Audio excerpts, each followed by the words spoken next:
Welcome back, everybody, to another episode of the A to Z Poll Podcast, where we will be going over the Heisman ladder, the top 25, and talk about some of the craziness that happened this last week in college football. I'd like to say, first and foremost, thank you for coming and checking it out. And if you have TikTok, Instagram, Twitter, here on YouTube, Spotify, wherever you're listening, go check out the other platforms. We post daily content and keep yourself up to date on what's happening in college football right now.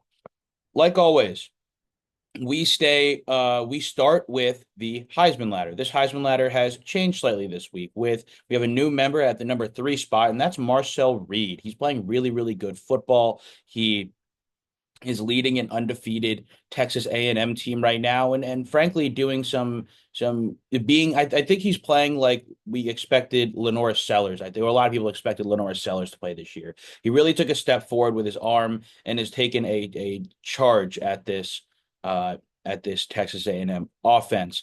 Number 2 actually dropping down for the first time in a while. We have a switch at the number 1 position, but number 2 is actually going to be Haynes King.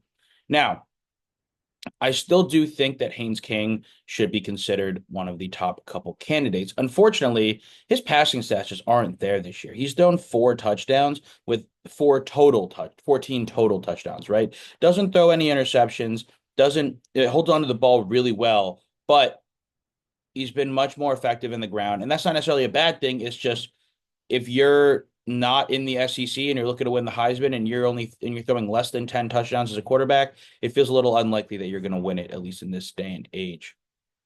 And finally, number 1, moving up, and this guy makes NFL throws. He throws his receivers open. He puts it to a spot that only his guys can get. And maybe it's because he has NFL wide receivers, and that's going to be Ty Simpson. Ty Simpson for the University of Alabama is absolutely playing like the best player right now. He looks the most pro ready. He is making some really, really big throws. Now is just as athletic enough to extend plays and has is fostering two of the really three in Jeremy Bernard, Ryan Williams, and Isaiah Horton of the best wide receivers in college right now. Arguably the best receiving core in the country.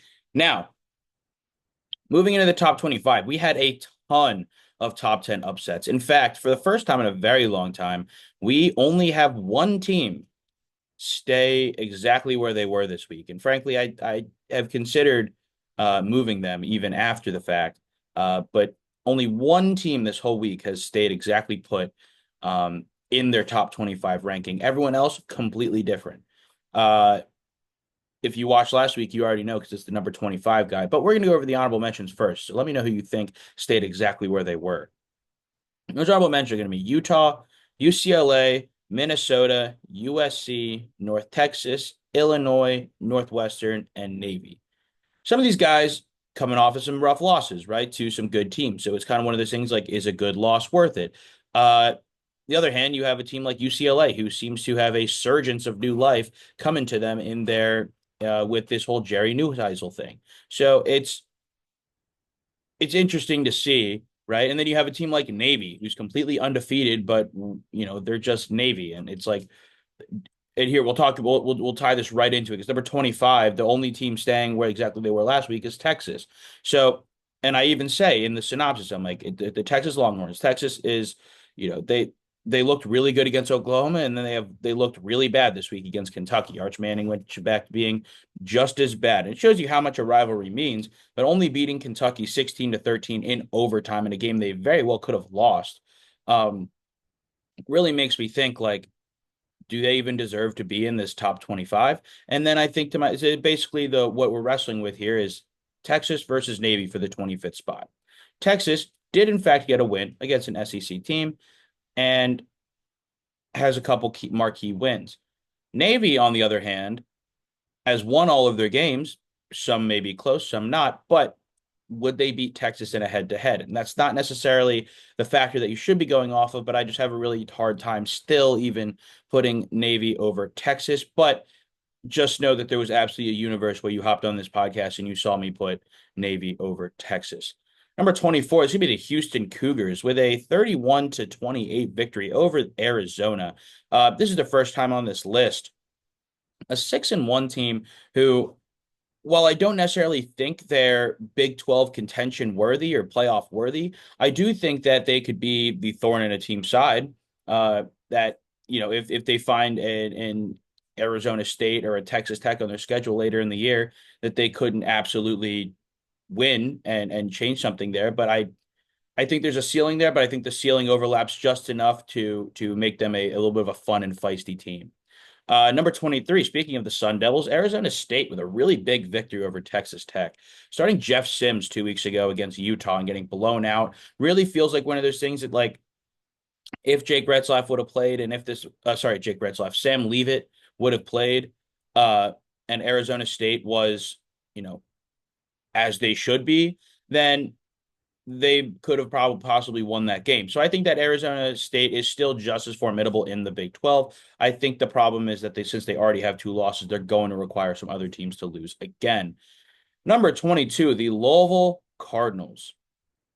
Uh, Louisville went into Miami on a Friday night and beat them. They took advantage of the fact that Carson Beck couldn't hit the broadside of a barn.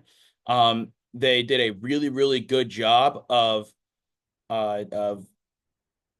dominating in the trenches against one of the best offensive lines in the country, if not the best offensive line in the country. And with their only loss this year coming from a top 25 Virginia team, they seem like they absolutely should be up here in the top 25.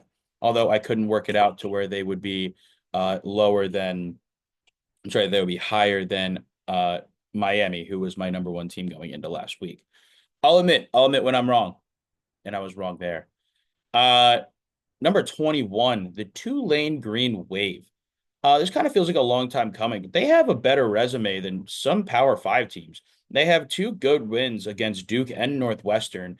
And with a heavyweight bout against Memphis just 2 weeks away, we're going to really get to see what they're about. And if they can take down Memphis, who, we saw lose this last week, but still, if they could take down Memphis, and they're still dealing with this only loss, which their only loss was to Ole Miss, by the way. I just want to point that out.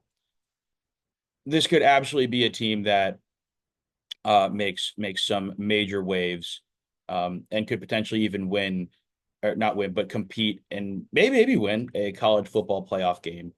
Number 20, the LSU Tigers. They lost to Vanderbilt. They weren't favorites in there, and they continue to spiral and look bad.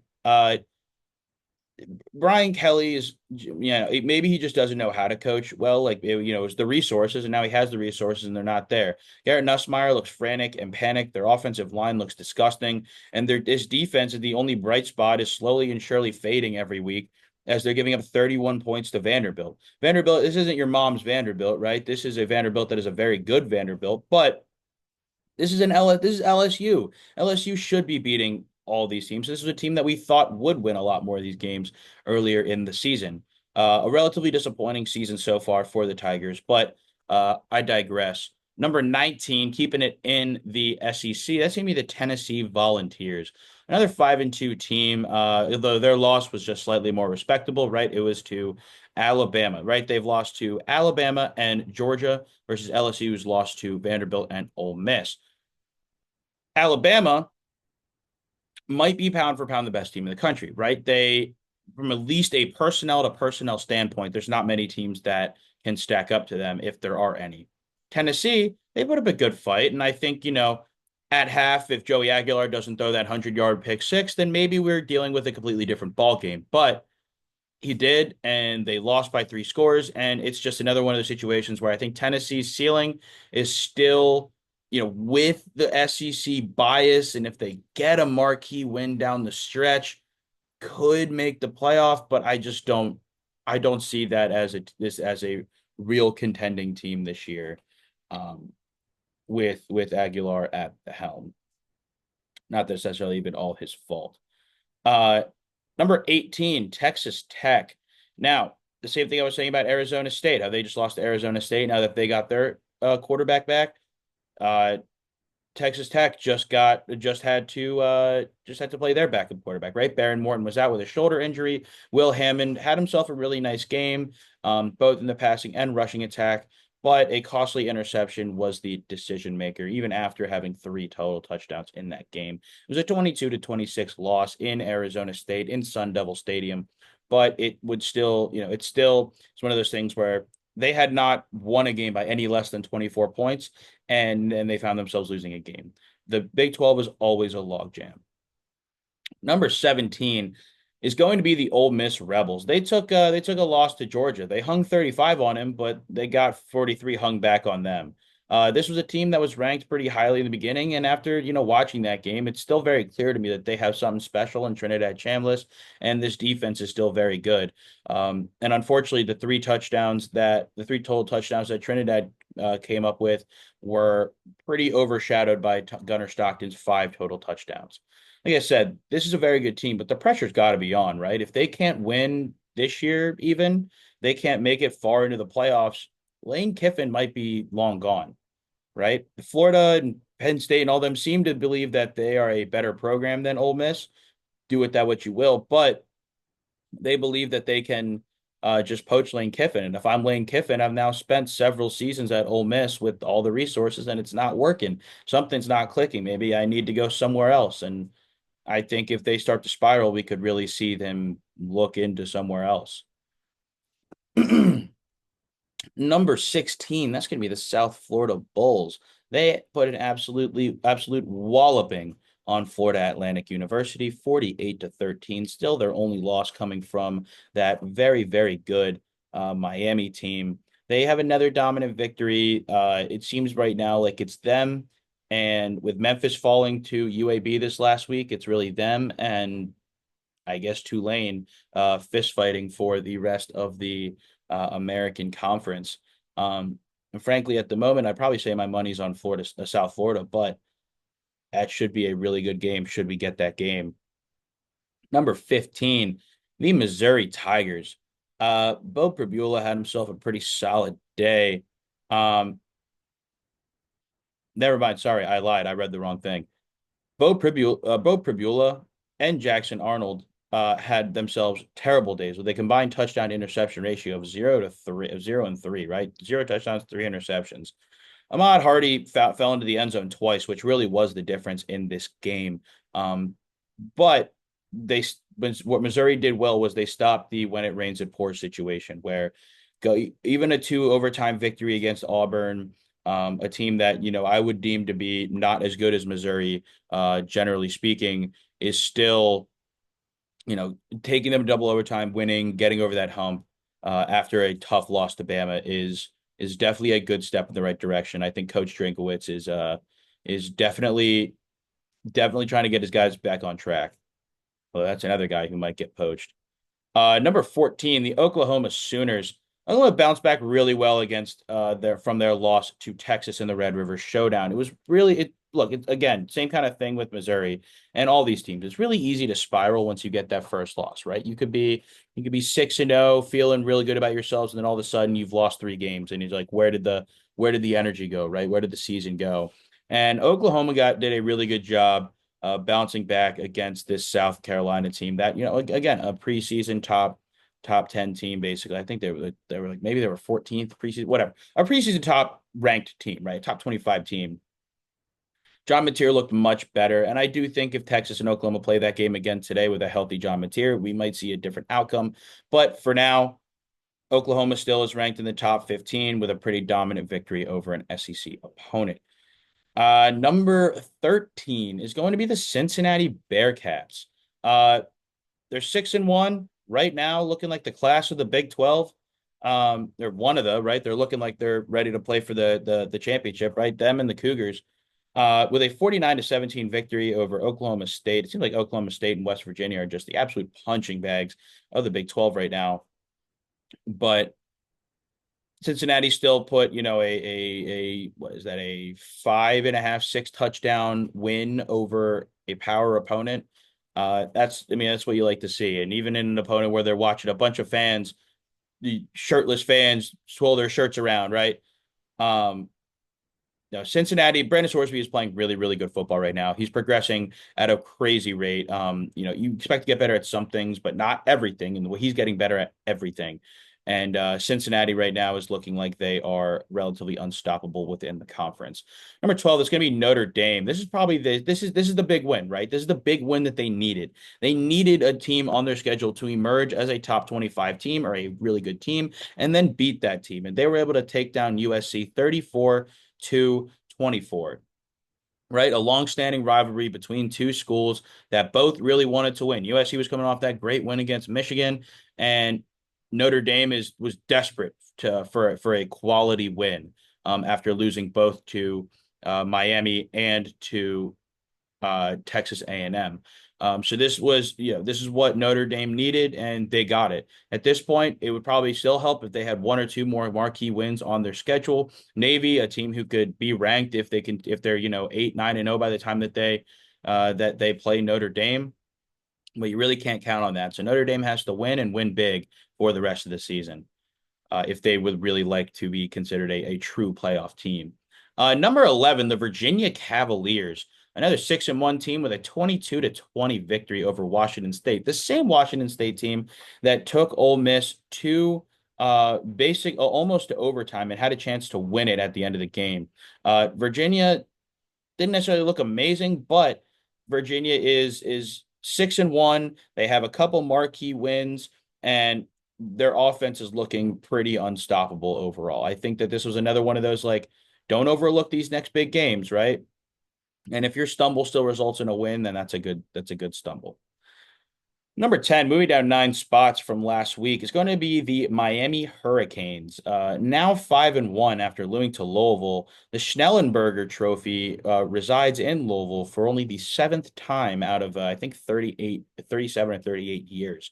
Carson Beck finally broke, right? He finally broke for a game. It was kind of the thing like, oh, Carson Beck is gonna crap his pants at some point, right?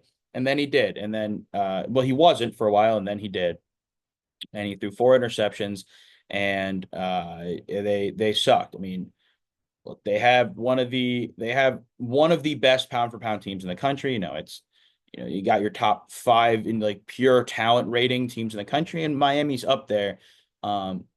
And I still do believe that they're going to have a real shot at the ACC and the playoff, but they're going to need to win out for that to happen. Number 9, Vanderbilt. I never thought I'd see a top 10 Vanderbilt team, but with a 31-24 victory over Louisiana State University, they officially get their first top 10 ranking since 1947. In the AP, they're number 10th.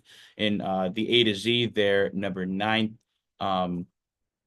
And look, it's about to be November, and Vanderbilt is still in contention for the SEC. That's something I didn't think I'd see, and frankly, almost nobody alive today has seen that. So keep it up, Commodores. And again, Diego Pavia, keep your head down, play some good football, stop practicing the kneel downs. Number 8, the Oregon Ducks, bouncing back from a loss to Indiana. Do you think they were pissed? You think they were upset? I mean, they only put up 56 points. No, they beat the brakes off of Rutgers, which is what we expected them to do anyway. But I have a sneaky suspicion that if they beat Indiana, maybe we're looking more at like a 34-10 game instead of a 56-10 walloping. I think everyone was pretty pissed, but I do think that the Ducks want to remind everyone that they still absolutely are in the hunt for the Big Ten. They played the Big Ten championship last year. They won the Big Ten last year, and they are still here, and they're still, one of the best teams. Officially, though, number 7, the only undefeated team left in the Big 12, and in a big rivalry game, the BYU Cougars taking down Utah in the Holy War. BYU might be legit. I thought that Utah had a real shot at coming in there and stomping him last week, and no. The freshman phenom Bear Bryant continues to do it all for this team. Over 200 total yards, a pair of touchdowns, and no turnovers. He's playing really, really smart football right now. The Cougs seem to have found a diamond in the rough, and if his brother's anything like if Tiger's anything like Bear, this could be a really, really good BYU team for the next 7 years. Build something there. Number 6 is going to be the Georgia Bulldogs with a pretty solid win over Ole Miss this last week. It's hard to win football games, and it's even harder to win them in the SEC a lot of the times. But frankly, for Georgia, outside of their end of the season game against Georgia Tech, it doesn't really seem like they have. It seems like the hardest parts of their schedule are behind them. So Georgia could absolutely cruise their way into the playoffs right now, and or at least until the game, the 100 was it? It's good old fashioned hate that we get to see against our number five team, which is Georgia Tech.